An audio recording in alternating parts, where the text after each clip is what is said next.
ಅಕ್ಕಿ ಬೇಳೆ ನೆನೆಸೋದು ಮರ್ತೋಯ್ತಾ? ಪರವಾಗಿಲ್ಲ, ಇನ್ಸ್ಟಂಟಾಗಿ ಬ್ರೇಕ್ಫಾಸ್ಟ್ಗೆ ಅಥವಾ ಡಿನ್ನರ್ಗೆ ಏನಾದರೂ ರೆಡಿ ಮಾಡಬೇಕು ಅಂದರೆ ಈ ಥರ ಒಂದು ರೆಸಿಪಿನ ಟ್ರೈ ಮಾಡಿ. ಎರಡು ಆಲೂಗೆಡ್ಡೆಯಿಂದ 5 ನಿಮಿಷದಲ್ಲಿ 10 ದೋಸೆಗಳನ್ನ ಇನ್ಸ್ಟಂಟಾಗಿ ರೆಡಿ ಮಾಡ್ಬೋದು. ಈ ರೆಸಿಪಿಗೆ ನಾನು ಆಲೂ ದಿರಡೆ ಅಂತ ಹೆಸರಿಟ್ಟಿದ್ದೀನಿ. ದಿರಡೆ ಅಂದರೆ ಮರಾಠಿಲಿ ದೋಸೆ ಅಂತ.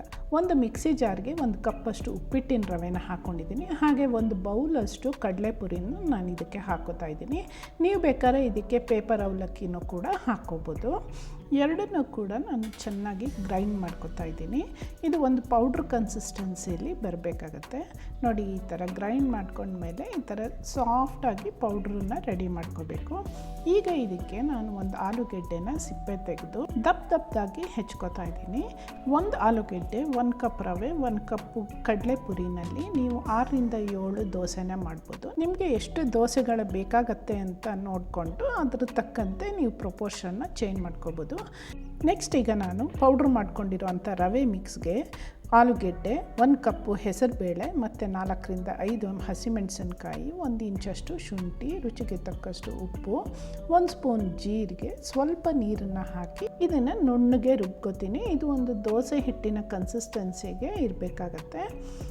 ನಾನು ಇದಕ್ಕೆ ಈರುಳ್ಳಿ ಬೆಳ್ಳುಳ್ಳಿ ಏನು ಯೂಸ್ ಮಾಡ್ತಾಯಿಲ್ಲ. ಈರುಳ್ಳಿ ಬೆಳ್ಳುಳ್ಳಿ ಬೇಕಾದವರು ಇದು ರುಬ್ಬಕ್ಕೂ ಕೂಡ ಹಾಕಿ ರುಬ್ಕೋಬೋದು. ಈಗ ನೋಡಿ, ಇದು ದೋಸೆ ಹಿಟ್ಟಿನ ಕನ್ಸಿಸ್ಟೆನ್ಸಿ ರೆಡಿಯಾಗಿದೆ. ಬೇಕಿದ್ದರೆ ಸ್ವಲ್ಪ ನೀರನ್ನು ಹಾಕಿ ಹಿಟ್ಟನ್ನು ತೆಳ್ಳಗೂ ಕೂಡ ಮಾಡ್ಕೋಬೋದು. ಈ ರೀತಿ ಫ್ಲೋಯಿಂಗ್ ಕನ್ಸಿಸ್ಟೆನ್ಸಿ ಇರಬೇಕು ದೋಸೆ ಮಾಡೋಕ್ಕೆ.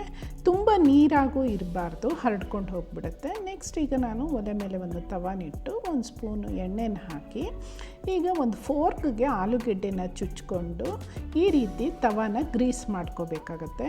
ಸೊ ಒಂದು ಸರಿ ಎಣ್ಣೆ ಹಾಕಿ ಎಲ್ಲ ಕಡೆ ಗ್ರೀಸ್ ಮಾಡಿದ್ರೆ ದೋಸೆ ತುಂಬ ಸುಲಭವಾಗಿ ಎದ್ದೇಳುತ್ತೆ.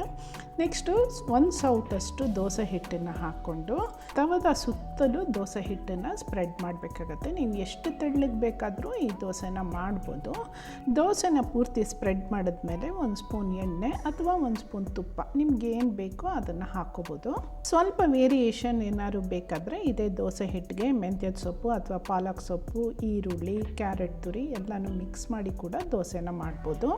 1ರಿಂದ 2 ನಿಮಿಷದಲ್ಲಿ ದೋಸೆ ಬೆಂದಿರುತ್ತೆ, ಬಣ್ಣ ಕೂಡ ಬದಲಾಗಿರುತ್ತೆ. ಈಗ ಇದನ್ನು ಇನ್ನೊಂದು ಕಡೆನೂ ಕೂಡ ಬೇಯಿಸ್ಕೋಬೇಕಾಗತ್ತೆ ದೋಸೆನ. ಪುದೀನ ಚಟ್ನಿ, ಟೊಮೆಟೊ ಚಟ್ನಿ, ತೆಂಗಿನಕಾಯಿ ಚಟ್ನಿ ಯಾವುದ್ರ ಜೊತೆಗಾದರೂ ಈ ದೋಸೆನ ಸರ್ವ್ ಮಾಡ್ಬೋದು. ತುಂಬಾ ಟೇಸ್ಟಿಯಾಗಿರುತ್ತೆ. ಇನ್ನು ಮಕ್ಳಿಗೆ ಬೇಕಾದರೆ ಜಾಮು ಅಥವಾ ಟೊಮೆಟೊ ಸಾಸ್ ಜೊತೆ ಕೂಡ ಸರ್ವ್ ಮಾಡ್ಬೋದು. ತುಂಬ ರುಚಿಯಾಗಿರುತ್ತೆ. ಒಂದು ಸರಿ ಈ ದೋಸೆನ ನೀವು ಮಾಡಿ ಮನೆಯಲ್ಲಿರೋರಿಗೆಲ್ಲ ಸರ್ವ್ ಮಾಡಿ ಮತ್ತೆ ಮಾಡೋದಕ್ಕೆ ಹೇಳ್ತಾರೆ. ಇನ್ನು ಮನೆಗೇನಾದ್ರು ಅನ್ಎಕ್ಸ್ಪೆಕ್ಟೆಡಾಗಿ ಗೆಸ್ಟ್ಸ್ ಬಂದರೆ ಇಮ್ಮಿಡಿಯೇಟಾಗಿ ಇನ್ಸ್ಟಂಟಾಗಿ ಈ ದೋಸೆನ ಮಾಡ್ಬೋದು. ನಿಮಗೆ ಕಾಂಪ್ಲಿಮೆಂಟ್ ಸಿಗೋದಂತೂ ಗ್ಯಾರಂಟಿ. ಇದು ಲಂಚ್ ಬಾಕ್ಸ್ಗೂ ಕೂಡ ಪರ್ಫೆಕ್ಟ್ ಆಗಿರೋವಂಥ ರೆಸಿಪಿ. ಆಲೂ ದಿರಡೆನ ಟ್ರೈ ಮಾಡಿ, ಹೆಂಗೆ ಬಂತು ಅಂತ ಕಾಮೆಂಟ್ ಮಾಡಿ ತಿಳಿಸಿ. ಇಷ್ಟ ಆದರೆ ಲೈಕ್ ಮಾಡಿ, ಫ್ರೆಂಡ್ಸ್ ಜೊತೆಗೂ ಶೇರ್ ಮಾಡಿ. Thank you.